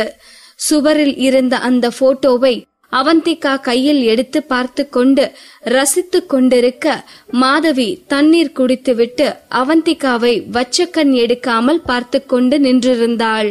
மாதவி அங்கு நிற்பதையே கண்டு கொள்ளாமல் அவந்திகா அப்படியே நிற்கவும் மாதவி பொறுமை இழந்தவளாய் அவந்திகாவின் தோளில் கை வைத்தாள். என்ன பொம்மி, எதுக்கு போட்டோவை கையில வச்சுக்கிட்டு போட்டோவையே ரொம்ப நேரமா வெறிச்சு பாத்துட்டு இருக்க என்று மாதவி கிண்டலாக கேட்கவும் அவந்திகா தன் நினைவுகளிலிருந்து வெளிவந்தவளாய் மாதவியின் கேள்வியில் கன்னம் சிவந்தாள். இப்படி அடுத்தவர் வீட்டில் நின்று கொண்டு அரவிந்த் போட்டோவை இவ்வளவு நேரமாக பார்த்து கொண்டு அவன் நினைவுகளில் மூழ்கி போனதை நினைத்து அவளுக்கே வெட்கமாகத்தான் இருந்தது. இல்ல ஆண்டி, சும்மாதான் பார்த்தேன். ஆமா, இந்த போட்டோ அரவிந்த் நடிக்க ஆரம்பிச்ச ஆரம்ப காலத்துல எடுத்த போட்டோ தானே என்று அவந்திகா கேட்கவும் மாதவிக்கு ஆச்சரியமாக இருந்தது. பரவாயில்லையே பொம்மி, அரவிந்த் போட்டோவை பார்த்ததும் அது எப்ப எடுத்ததுன்னு சொல்ற அளவுக்கு அவனை பத்தி தெரிஞ்சு வச்சிருக்க, நம்பவே முடியல என்று அரவிந்தின் அம்மாவாய் பெருமிதத்தோடு பேசினாள் மாதவி. ஆண்டி, இந்த போட்டோல அரவிந்த் போட்டிருக்க ஷர்ட் ஏற்கனவே அதே வருஷத்துல அவர் வேற ஒரு ப்ரோக்ராம் அப்ப கூட போட்டிருந்தாரு. எனக்கு அது நல்லாவே ஞாபகத்துல இருக்கு என்று அரவிந்தை பற்றி எனக்கு எல்லாம் தெரியும் என்கிற சந்தோஷ ரேகை பரவ கூறியவளை பார்த்து மாதவிக்கு என்ன சொல்வதென்றே புரியவில்லை. பொம்மி, நீ அரவிந்தோட தீவிரமான ஃபேன் தான் போல, எல்லாமே தெரிஞ்சு வச்சிருக்கியே என்று சிலாகித்து கொண்டு சோஃபாவில் அமர்ந்தவள் அவந்திகாவையும் தன் பக்கத்தில் அமர வைத்தாள். இந்த பொம்மி இதற்கே இப்படி திகைப்பும் மகிழ்ச்சியுமாய் இருக்கிறாளே, இதுவே அரவிந்தை இங்கு நேரில் பார்த்தால் அவந்திகாவின் முகம் எப்படியெல்லாம் ரியாக்ஷன் கொடுக்கும் என்று கற்பனை செய்து பார்த்தாள் மாதவி. அதை நினைத்து பார்க்கவே மாதவிக்கு உள்ளுக்குள் குதூகலமாய்த்தான் இருந்தது. இருந்தாலும் இப்போதைக்கு அரவிந்த் டாபிக்கை நிறுத்துவதே நல்லது என்று யோசித்தவள் அரவிந்தை பற்றி பேசுவதை நிறுத்திவிட்டு டேப்லெட்டை எடுத்துவிட்டு கேமை ஓபன் செய்தாள். பொம்மி, இந்த லெவலை எப்படி முடிக்கிறது என்று கேமை பற்றி கேட்கவும் அவந்திகாவின் கவனம் இப்பொழுது கேமின் பக்கம் முழுவதுமாய் திரும்பிவிட்டது. அதற்கு பிறகு அவர்களின் பேச்சில் அரவிந்தின் பெயர் கூட இருக்கவில்லை. இருவரும் கேமை மும்முரமாக விளையாடி களைத்து போனார்கள். போதும் பொம்மி, வா சாப்பிடலாம் என்று அவந்திகாவை டைனிங் டேபிளுக்கு அழைத்து கொண்டு போனவள் ஏற்கனவே அவர்களுக்காக தயார் செய்த சாப்பாடு ஆறி போயிருந்ததை பார்த்து டென்ஷன் ஆனாள் மாதவி. என் பையனை பத்தி நான் உன்கிட்ட சொன்னப்போ கூட நீ முழுசா நம்பி இருக்க மாட்ட. ஆனா இப்ப பாத்தியா, சாப்பாட்டை சூடு பண்ணி கொடுக்க கூட இந்த வீட்டுல ஒரு சர்வன்ட் இல்ல. எல்லாரையும் என் பையன் அவனோட ஒய்ஃப் இருக்கிற வீட்டுக்கே கூட்டிட்டு போயிட்டான். அங்க சர்வன்ட்ஸ் கம்மியா இருக்காங்கன்னு இங்க இருக்கிற சர்வன்ட்ஸையும் கூட்டிட்டு போயிட்டான். இந்த பசங்க மட்டும் கல்யாணம்னு ஒண்ணு ஆகிட்டா மொத்தமா அவங்க அம்மாவை மறந்துடுறாங்க. ஒட்டு மொத்த பசங்களும் அப்படி இல்லாட்டியும் கூட என் பையன் அப்படித்தாமா இருக்கான், மொத்தமா மாறிட்டான். அந்த பொண்ணு வந்து அவனை மாத்திட்டா. இதுல இருந்தே அவ என்னை எந்த இடத்துல வைக்க நினைக்கிறான்னு நல்லாவே புரியுது.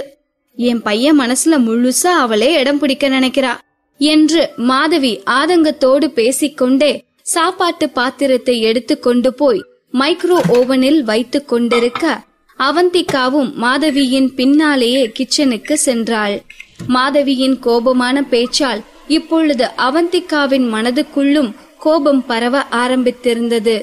என்ன ஆண்டி, எல்லா வீட்லயும் மாமியார் தான் இப்படி எல்லாம் பண்ணுவாங்க, ஆனா உங்க வீட்ல உங்க மருமக இந்த மாதிரி ரூடா நடந்துக்கிறாங்களே, அம்மாவையும் மகனையும் பிரிக்க முயற்சி பண்றதெல்லாம் ரொம்ப தப்பு ஆன்ட்டி என்று அவந்திகா கோபமாக பேசினாள். தன்னை பற்றி தான் பேசுகிறோம் என்று பாவம் அவந்திகாவிற்கு தெரியாதுதானே. அதனால் மாதவியின் மருமகளை ராட்சசி என்னும் அளவுக்கு தன் மனதில் உருவகப்படுத்தி கொண்டாள் அவந்திகா. என்னம்மா பண்றது, உன் அறிவுல பாதியாவது அந்த பொண்ணுக்கு இருந்திருந்தா அவ யோசிச்சிருப்பா. உன்ன மாதிரி ஒரு மருமக எனக்கு கிடைச்சிருந்தா நல்லா இருந்திருக்கும். ஆனா அதுக்கெல்லாம் கொடுத்து வச்சிருக்கணுமேமா என்று அவந்திகா போன்ற பெண் மருமகளாய் கிடைக்கவில்லையே என்னும் சலிப்போடு பேசினாள் மாதவி. ஆன்ட்டி, எனக்கும் உங்களை மாதிரி ஒரு மாமியார் இருந்திருந்தா நான் அவங்கள தங்க தட்டுல வச்சு தாங்கி இருப்பேன். எனக்கும் அந்த அதிர்ஷ்டம் இல்லையே ஆன்ட்டி. என் மாமியாரும் உங்க மருமக மாதிரி தான் என்று அவந்திகா சொன்னதும் மாதவி ஷாக் ஆகி நின்றாள். என்னது, உனக்கு கல்யாணம் ஆச்சா? உனக்கு எப்ப மேரேஜ் ஆச்சு? உன் ஹஸ்பண்ட் என்ன பண்றாரு? அவர் பேர் என்ன என்று விழிகள் விரிய கேட்டவளை பார்த்து அவந்திகா என்ன சொல்வது என்று புரியாமல் திகைத்து நின்றாள். அவந்திகா மட்டும் தன் கணவனின் பெயரை சொல்லிவிட்டால் அங்கு ஒரு பிரளயமே உருவாகிவிடும் என்பது இருவருக்குமே தெரியாதுதானே. விதி விளையாடும் விளையாட்டில் யாரால் தப்பிக்க முடியும்?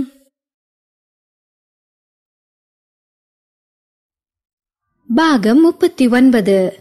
மாதவி அவந்திகாவின் ஹஸ்பண்ட் நேமை கேட்கவும் அவந்திகா என்ன சொல்வதென்று தெரியாமல் திருவென்று விழித்தாள். அப்பொழுது மைக்ரோ ஓவனில் பிக்ஸ் செய்த டைம் முடிந்திருக்கவும் அதை சுட்டி காட்டியபடி, ஆன்ட்டி சாப்பாடு சூடாகிருச்சு என்று சாப்பாடு பக்கமாக பேச்சை திருப்பினாள். மாதவியும் அவந்திகாவின் ஹஸ்பண்ட் பேரை கேட்டதற்கு இன்னும் அவந்திகா பதில் கூறவில்லை என்பதை முழுவதுமாக மறந்தே போனாள். ஆனாலும் இந்த அவந்திகா அந்த டாபிக்கை விடுவதாக இல்லை. ஆன்ட்டி, என் மாமியாருக்கு என்ன பிடிக்கல போல என்று வருத்தம் தோய்ந்த குரலில் கூறவும் மாதவி யோசனையோடு அவந்திகாவை பார்த்தாள். ஆமா ஆன்ட்டி, அவங்களுக்கு என்ன பார்க்க விருப்பம் இல்ல. அதனால அவங்க எங்க வீட்டுக்கு வந்தா அவங்க கிளம்புற வரைக்கும் நான் வெளியில இருக்கிற நிலையில தான் இருக்கேன் என்று அவந்திகா கூறியதை கேட்டு மாதவிக்கு ஏதோ நினைவுக்கு வந்தது. ஓ, அதான் அன்னைக்கு வீட்டுக்கு போகாம அந்த நேரத்துல மழையில நனைஞ்சிட்டு இருந்தியா? இப்போதான் புரியுது என்று மாதவி யோசனையோடு கேட்கவும் அவந்திகா ஆம் என்று தலையசைத்தாள். உனக்கு இப்படி ஒரு மாமியார் வாச்சிருக்காங்க பாரேன், கொடுமை என்று தலையில் அடித்து கொண்டாள் மாதவி. விடுங்க ஆண்டி, என்ன செய்யறது, எல்லாம் விதிதான். ஆனா இந்நேரம் அவங்க மட்டும் என் மாமியார இல்லாம இருந்திருந்தாங்க என்று அவந்திகா அழுத்தமான குரலில் கண்களை குறுக்கி கொண்டு பேசவும் மாதவி ஆர்வமாக, இருந்திருந்தா என்ன செய்வ என்று குறுகுறுப்போடு கேட்டாள்.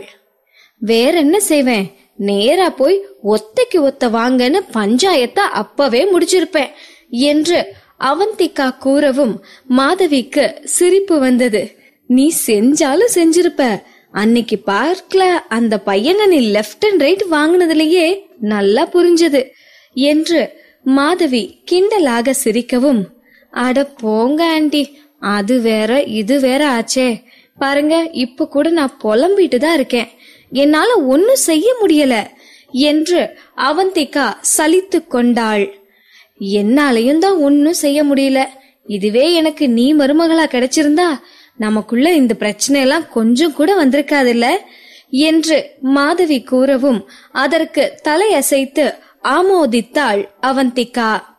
இப்படியாக இருவரும் தங்களுக்கு தெரியாமலே தங்களை பற்றிய குறை பேசிக் கொண்டிருந்ததில் நேரம் ஓடியிருந்தது.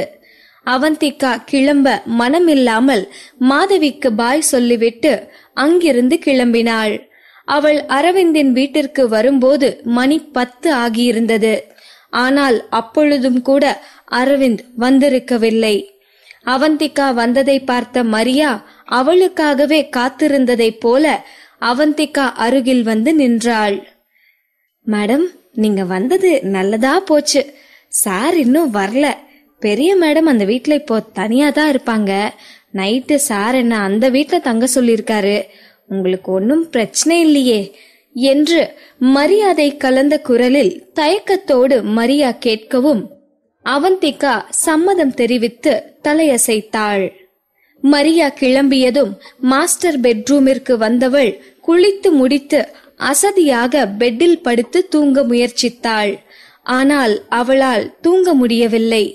நொடிக்கொரு முறை போனை எடுத்து டைம் பார்த்து கொண்டிருந்தாள். அரவிந்திற்கு 10 மணிக்கு பிளைட்.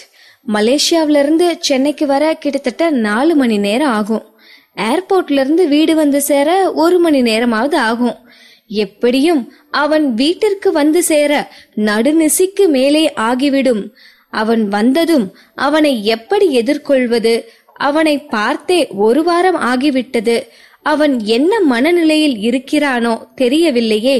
எப்படி இருந்தாலும் அவனை பார்த்து விட்டால் போதும் என்று யோசித்துக் கொண்டிருந்தவள் அப்படியே தூங்கி போனாள். அவந்திகா அரவிந்தை பார்க்க ஏங்கி ஏங்கி தூங்கி இருக்க நடுநிசியில் வீட்டின் வாசல் வரை வந்த அரவிந்தோ காரில் அமர்ந்தபடியே 2nd ஃப்ளோரில் இருந்த மாஸ்டர் பெட்ரூம் ஜன்னலை பார்த்தான். ஆனால் அங்கு வெளிச்சம் இல்லாமல் இருக்கவும் அவந்திகா நிச்சயமாக தூங்கி இருப்பாள். இந்நேரத்துக்கு போய் அவளை டிஸ்டர்ப் செய்ய வேண்டாம் என்று காரை 18ஆம் நம்பர் பங்களாவுக்கு எடுக்கச் சொல்லி சம்பத்திடம் கூறவும் சம்பத் தயக்கமாக அரவிந்தை பார்த்தான். சார், அவந்திகா இன்னைக்கு தான் ஹாஸ்பிட்டல்ல இருந்து வந்திருக்காங்க. நீங்க அவங்கள பார்க்க போகலையா என்று சம்பத் யோசனையோடு கேட்டான். அரவிந்தோ பதில் எதுவும் கூறாமல் சம்பத்தை பார்த்து முறைத்ததும் வழக்கம் போல சம்பத் வாயை மூடிக்கொண்டான். காரை திருப்பியவன், அந்த வீட்டுக்கு தான் போகணும்னா முன்னாடியே சொல்லிருக்கலாமே. இவ்வளோ தூரம் வந்துட்டு காரை திருப்பிக்கிட்டு திரும்ப அங்க போறதுக்கு எவ்வளவு கஷ்டமா இருக்கு என்று சம்பத் வாய்க்குள்ளேயே முனகிக் கொண்டிருக்க அரவிந்த், என்ன அங்க சத்தம் என்பது போல ஒரு பார்வை பார்த்தான். உடனே சம்பத், சும்மா ஸ்டேரிங்கோட பேசிட்டு இருக்கேன் சார் என்பது போல் ஒரு சமாளிப்பு புன்னகையை வீசிவிட்டு காரை ஓட்டுவதில் கவனமானான். அவந்திகாவோ வாசலில் கார் நிற்கும் சத்தத்தை கேட்டு தூக்கம் கலைந்து பால்கனிக்கு ஓடி வந்து பார்த்தாள். ஆனால் அவள் வருவதற்குள் கார் கேட் வாசலில் இருந்து கொஞ்ச தூரம் சென்றிருந்தது. ஸ்ட்ரீட் லைட்டின் வெளிச்சம் வேறு குறைவாக இருந்ததால் அது அரவிந்த் கார் என்று கூட அவளால் அடையாளம் கண்டு கொள்ள முடியவில்லை. ஏமாற்றத்தோடு பெட்டிற்கு வந்தவள் தொப்பென்று பெட்டில் விழுந்து புரண்டு படுத்தாள். தூங்க முயற்சித்தவளுக்குள் அரவிந்தின் நினைவு வந்து தொல்லை செய்தது. அவன் ஏன் இன்னும் வீட்டிற்கு வரவில்லை? என்னவாக இருக்கும் என்று யோசித்து யோசித்து அவள் மூளை தூக்கத்திற்கு பாய் சொல்லி இருந்தது. அப்பொழுதுதான் திடீரென்று அவளுக்குள் இருந்த ரிப்போர்ட்டர் அவந்திகா முழித்து கொண்டாள். அடச்சி, எதுக்கு இப்போ ஏதோ ரெகுலர் ஹவுஸ் வைஃப் மாதிரி ஹஸ்பண்ட் எப்போ வருவாருன்னு எதிர்பார்த்து தூங்காம தவிச்சிட்டு இருக்கேன். நான் ரிப்போர்ட்டர் அவந்திகா ஆச்சே. இனி இத பத்தி எல்லாம் யோசிக்காம எப்படி தூங்க போறேன் பாரு என்று தனக்குள்ளாகவே சொல்லிக்கொண்டு சாமர்த்தியமாக தூங்கியும் போனாள். காலையில் ஆவலோடு எழுந்து குளித்து முடித்து ரெடியாகி ஹாலுக்கு வந்தவள் அப்பொழுதும் அரவிந்த் வராததால் உள்ளுக்குள் எரிச்சல் பட்டு கொண்டாள். ஆனால் அதை யாரிடமும் வெளிக்காட்டிக் கொள்ள விரும்பவில்லை. நல்ல பிள்ளை போல் சாப்பிட அமர்ந்தவள் சாப்பிட்டுக் கொண்டே மெதுவாக சாப்பாடு பரிமாறிக் கொண்டிருந்த வள்ளியிடம் பேச்சு கொடுத்தாள். அரவிந்த் சார் லேண்ட்லைனுக்கு போன் எதுவும் பண்ணாரா? எப்போ வருவார்னு ஏதாவது சொன்னாரா என்று யதார்த்தமாக கேட்பதை போல் நைஸாக கேட்டாள். சார் நேத்தே ஊர்ல இருந்து வந்துட்டாரு மேடம். ஆனா ஊர்ல இருந்து வந்ததும் நேரா பெரிய மேடம் வீட்டுக்கு போயிட்டாரு என்று வள்ளி கூறவும் அவந்திகாவின் மனதில் ஏனோ வேதனை சூழ்ந்தது. அதற்கு மேல் அவந்திகாவின் தொண்டைக்குள் சாப்பாடு இறங்க மறுத்தது.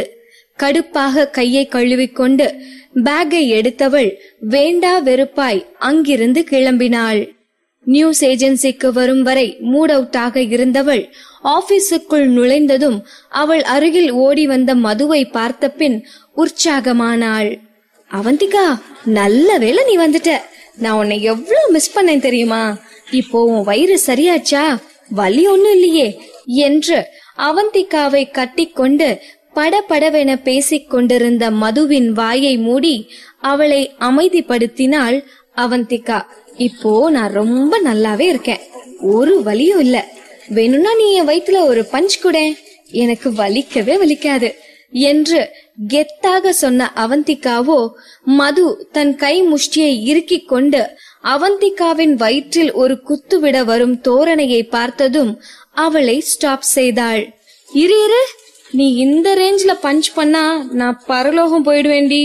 நானே உனக்கு நான் நல்லா இருக்கேன்னு ப்ரூவ் பண்றேன் பாரு என்று தன் வயிற்றில் தானே மிகவும் மெதுவாக குத்திக் கொண்டு, பாரேன் எனக்கு வலிக்கவே இல்லை என்று அவந்திகா சின்ன குழந்தை போல குதூகலிக்கவும் மது மீண்டும் அவளை கட்டிப்பிடித்துக் கொண்டு தனது சந்தோஷத்தை வெளிப்படுத்தினாள்.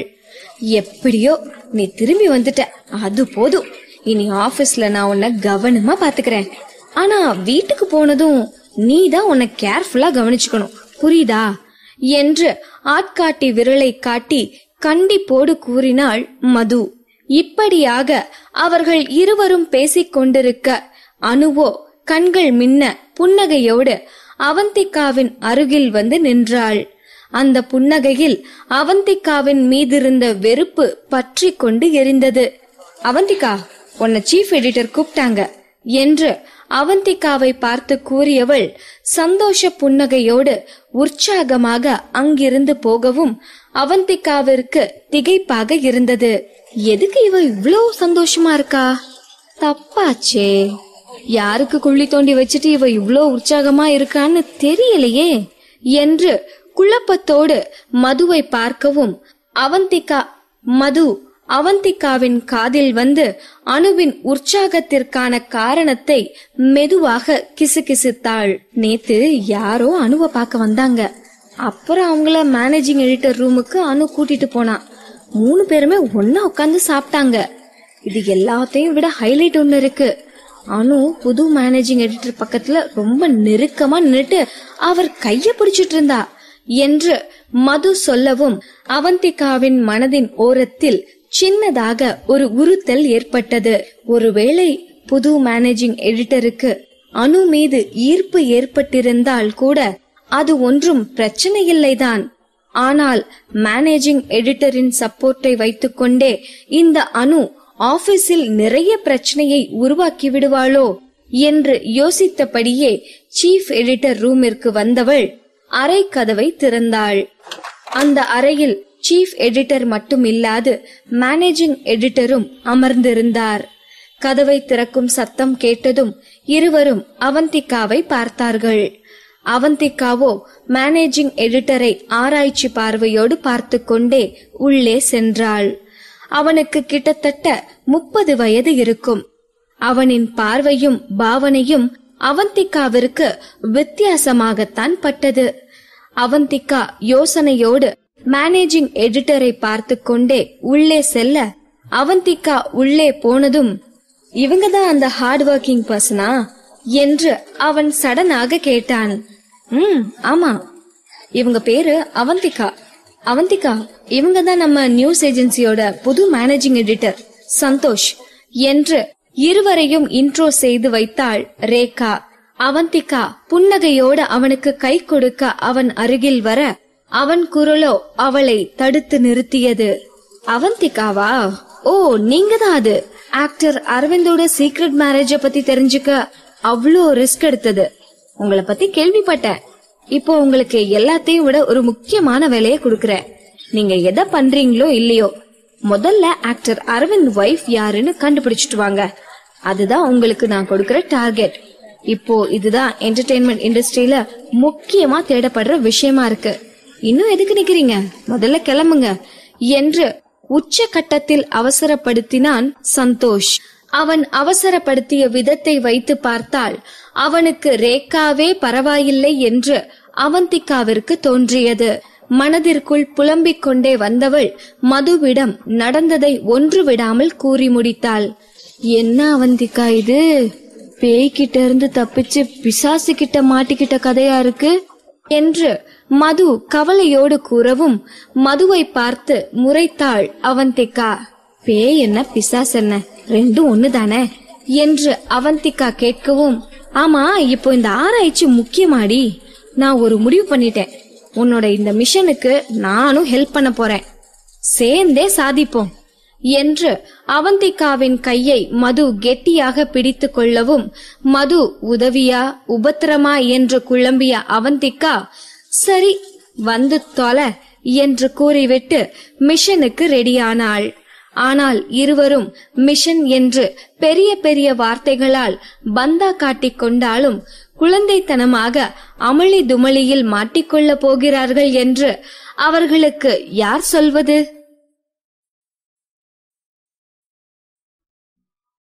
பாகம் 40. சென்னை மவுண்ட் ரோட்டில் வாகனங்கள் இப்படியும் அப்படியுமாக வேகமெடுத்து விரைந்து கொண்டிருக்க அரவிந்தின் கருப்பு நிற கேரவன் ஸ்மூத்தாக சென்று கொண்டிருந்தது. அந்த கேரவனில் அரவிந்த் கடமையே கண்ணன ஸ்கிரிப்டை படித்துக் கொண்டிருக்க, அன்று செய்ய வேண்டிய வேலைகளை பற்றி சம்பத்தும் அரவிந்தின் மற்றொரு அசிஸ்டன்ட் ஹரியும் கிசுகிசுத்துக் கொண்டிருந்தார்கள். இவர்களின் செயல்களில் கொஞ்சம் கூட சம்பந்தப்படாமல் ரோட்டை மட்டுமே பார்த்து சின்சியராக கேரவனை ஓட்டிக் கொண்டிருந்தார் டிரைவர்.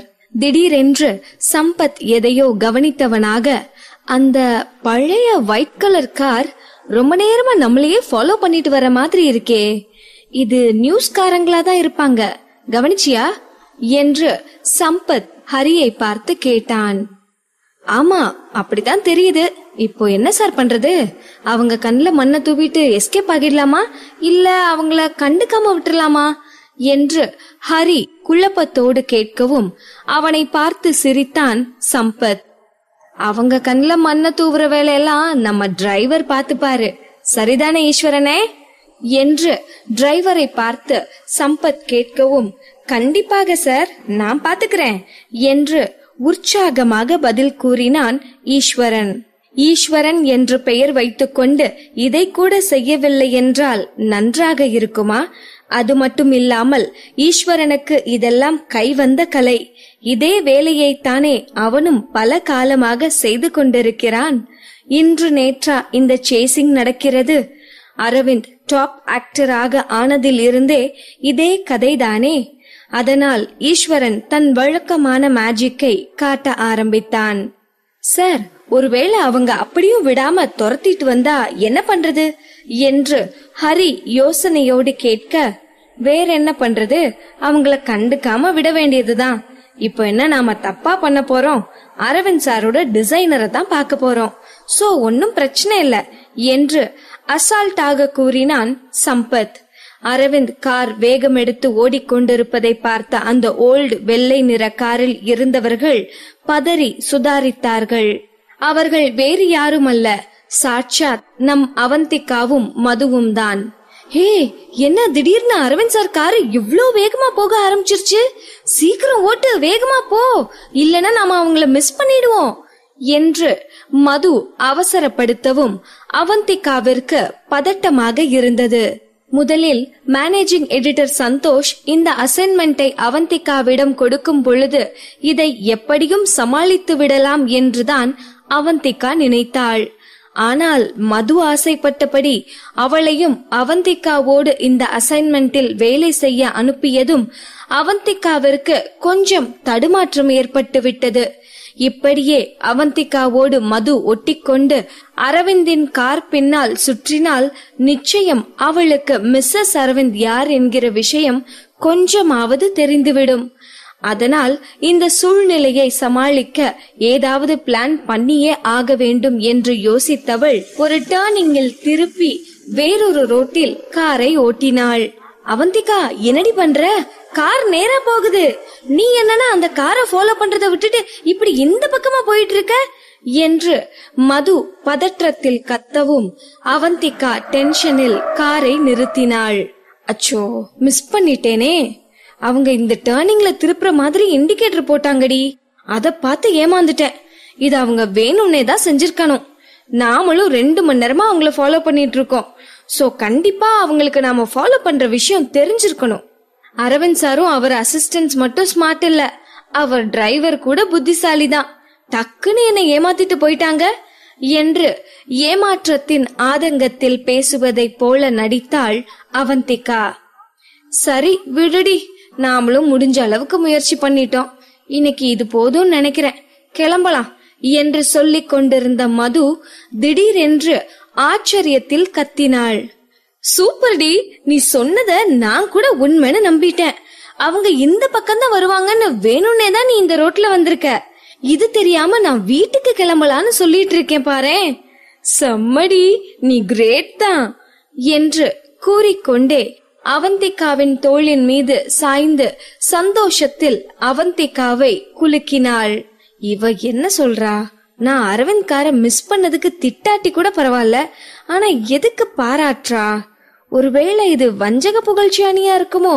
இவளுக்கு அவ்வளோ பேச்சறிவெல்லாம் இல்லையே என்று மனதிற்குள் யோசித்தவள் எதச்சையாக நிமிர்ந்து ரோட்டை பார்க்கும் பொழுது அவளுக்கு முன்னால் இருந்த வேறொரு டர்னிங்கில் இருந்து வந்த அரவிந்தின் கார் அவளுக்கு முன்னால் ஸ்மூத்தாக போய்கொண்டிருந்தது. அதை பார்த்ததும் அவந்திகாவிற்கு தலையே சுற்றியது. எப்படி அவந்திகா அவங்க இந்த பக்கம்தான் வருவாங்கன்னு உனக்கு தெரிஞ்சது என்று மது ஆர்வத்தோடு கேட்கவும், எனக்கு என்ன தெரியும், எல்லாம் கடவுள் செயல் என்று அவந்திகா நொந்து கொண்டாள். சரி சரி, கடவுளுக்கு கிரெடிட் கொடுத்தது போதும், காரை எடு, ஃபாலோ பண்ணு என்று மது அவந்திகாவின் தொடையில் தட்டவும் வேறு வழியின்றி மீண்டும் அரவிந்தின் காரை ஃபாலோ செய்ய ஆரம்பித்தாள். இன்னமும் அந்த ஒயிட் கலர் கார் தங்களை ஃபாலோ செய்வதை கவனித்த சம்பத், என்னது இந்த ரிமோட் ஏரியா இவங்களுக்கு எப்படி தெரிஞ்சது? எப்படி இவங்க இவ்ளோ தூரம் ஃபாலோ பண்ணிட்டு வந்தாங்க? அந்த காரோட டிரைவர் ஸ்மார்ட் தான் என்று தன்னையும் அறியாமல் அவர்களை மெச்சிக் கொண்டவன், அரவிந்த் சார் அவங்களுக்கு கொஞ்சம் விளையாட்டு காட்டலாமா என்று அரவிந்தை பார்த்து கேட்டான். அரவிந்த் கண் சிமிட்டி சம்மதம் தெரிவிக்கவும் காரை மெதுவாக ஓட்டச் சொல்லி டிரைவருக்கு இன்ஸ்ட்ரக்ஷன் கொடுத்தான். அரவிந்தின் காரின் வேகம் ஸ்லோவானதை கவனித்த அவந்திகாவிற்கு திக்கென்று இருந்தது. அவந்திகா, எதுக்கு காரை ஸ்லோ பண்றாங்க? ஒருவேளை நாம ஃபாலோ பண்றத பாத்துட்டாங்களா? இப்போ என்ன பண்றது என்று அவந்திகாவையும் சேர்த்து பதட்டப்படுத்தினாள் மது. டென்ஷன் பண்ணாதடி, அமைதியா இரு. அவங்கள கண்டுக்காத மாதிரி நாம அவங்க காரை தாண்டி போயிட வேண்டியதுதான், வேற வழி இல்ல என்று அவந்திகா கூறவும், ஆமாமா அதான் சரி என்று மது அவசரமாக பதில் கூறினாள். நல்ல வேளையாக இன்று இதற்கு மேலும் அரவிந்தை ஃபாலோ செய்ய வேண்டியது இருக்காது. அதற்கான சரியான காரணமும் மதுவுக்கு புரிய வைத்தாயிற்று என்று மனதிற்குள் நிம்மதிப்பட்டு கொண்டவள் அரவிந்த் காரை தாண்டி காரை ஓட்டிக்கொண்டு போய்கொண்டிருந்தாள். திடீரென்று அவந்திகாவின் காரின் பின்னால் ஏதோ மோதியது போல கார் குலுங்கவும் அவந்திகாவும் மதுவும் காரில் இருந்து ஜம்ப் ஆகி முன்னால் இடித்து கொண்டு மீண்டும் சீட்டில் அமர்ந்தனர். அவந்திகா அதிர்ச்சியில் தனிச்சையாக காரை நிறுத்திவிட்டு நடுக்கத்தோடு மிரர் வழியாக காரின் பின்னால் பார்த்தாள். இடித்தது வேறு யாரும் அல்ல, அரவிந்தின் கார்தான் என்று தெரிந்தது. காரில் இருந்து சம்பத் இறங்கி வந்து கொண்டிருந்தான். அவன் வருவதை பார்த்ததும் அவந்திகாவும் மதுவும் முகத்தை மறைத்து கொண்டு குனிந்து கொண்டனர்.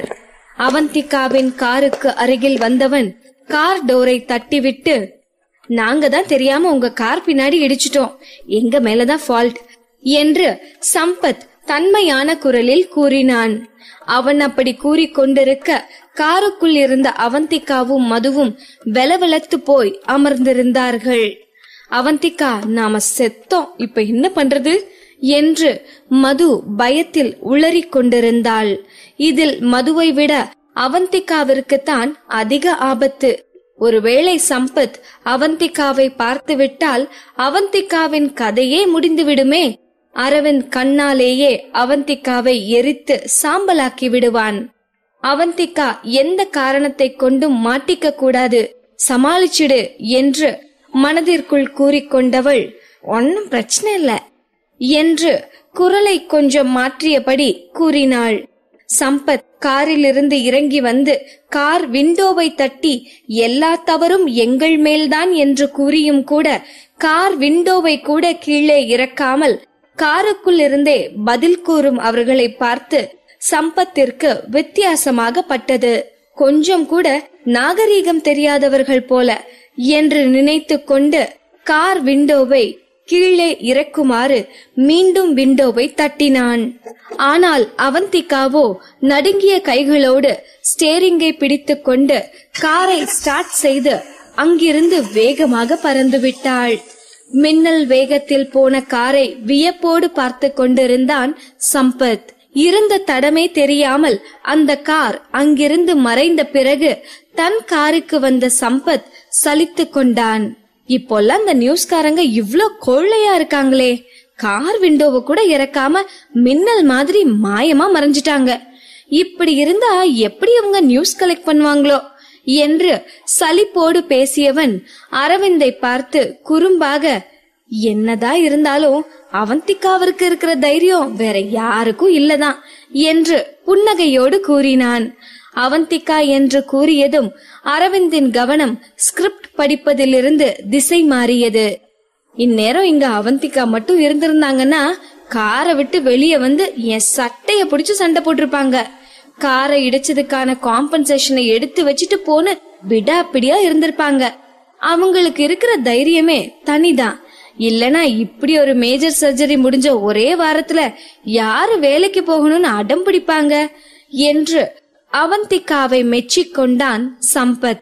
மற்ற நேரங்களில் சம்பத் இப்படி தொணவென்று பேசிக் கொண்டிருந்தால் அரவிந்த் தன் கோப பார்வையாலேயே அவனை வாயை மூடச் செய்து விடுவான்.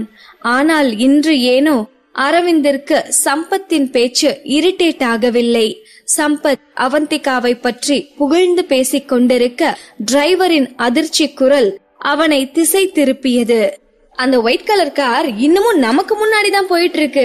இவ்ளோ நேரம் பின்னால ஃபாலோ பண்ணினவங்க இப்போ நமக்கு முன்னாடி போய் ஃபாலோ பண்றாங்க போல சார் என்று டிரைவர் குழப்பத்தில் கத்தினான். எப்படி இவங்களுக்கு நாம போற ரூட் எல்லாம் தெரிஞ்சிருக்கு? நாம இன்னைக்கு ஷாப்பிங் மால் போக போறோம்னு நியூஸ் லீக் ஆகிருச்சு போல. இந்த பத்திரிக்கைக்காரங்க எப்படித்தான் எல்லா விஷயத்தையும் மோப்பம் பிடிச்சு வந்துடுறாங்கன்னே தெரியல. ரொம்ப இடைஞ்சல் பண்றாங்க என்று சம்பத் எரிச்சலோடு பேசிக் கொண்டிருந்தான். ஆனால் அவந்திகாவும் மதுவும் தங்களுக்கு பின்னால் வந்து கொண்டிருக்கும் அரவிந்தன் காரை பார்த்து எரிச்சல் பட்டு கொண்டார்கள். அவந்திகா, இவங்க இன்னமும் நம்மள விடாம துரத்திட்டு இருக்காங்க பாருடி. இவங்க கையில மாட்டணும் அவ்வளவுதான். ஏதாவது பண்ணி இவங்க கண்ணுல மண்ணை தூவிட்டு தப்பிச்சு என்ன பத்திரமா கூட்டிட்டு போயிடுடி என்று பதட்டப்பட்டாள் மது. நீ அமைதியா இரு, நான் பாத்துக்கிறேன் என்று கூறிய அவந்திகாவின் மனமோ பதபதைத்து கொண்டிருந்தது. இந்த அரவிந்த் எப்போல இருந்து இப்படி மாறி போயிட்டான்? தப்பிச்சு போக நினைக்கிறவங்கள கூட ஃபாலோ பண்ணிட்டு வந்து டார்ச்சர் பண்றானே என்று மனதிற்குள்ளேயே அவனை திட்டிக் கொண்டாள். அங்கு ரவுண்டானா வரவும் டக்கென்று லெப்டில் திருப்பியவள் எப்படியோ தப்பிச்சிட்டோம் என்று நிம்மதிப்பட்டு கொள்வதற்குள் அரவிந்த் காரும் அந்த லெப்டிலேயே திரும்பியது. அவந்திகா, கண்டிப்பா அவங்க பிளான் பண்ணி தான் நம்ம பின்னாடியே வந்துட்டு இருக்காங்க. இன்னைக்கு நம்ம கதி அதோ கதிதான் என்று மது அழும் நிலைக்கே போய்விடவும் பயத்தில் அவந்திகாவின் கைகளும் கால்களும் நடுங்க ஆரம்பித்தது. துரத்தி கொண்டு வருவது அரவிந்தாயிற்றே. நடக்க போவது விபத்தா விபரீதமா என்று யாருக்கு தெரியும்?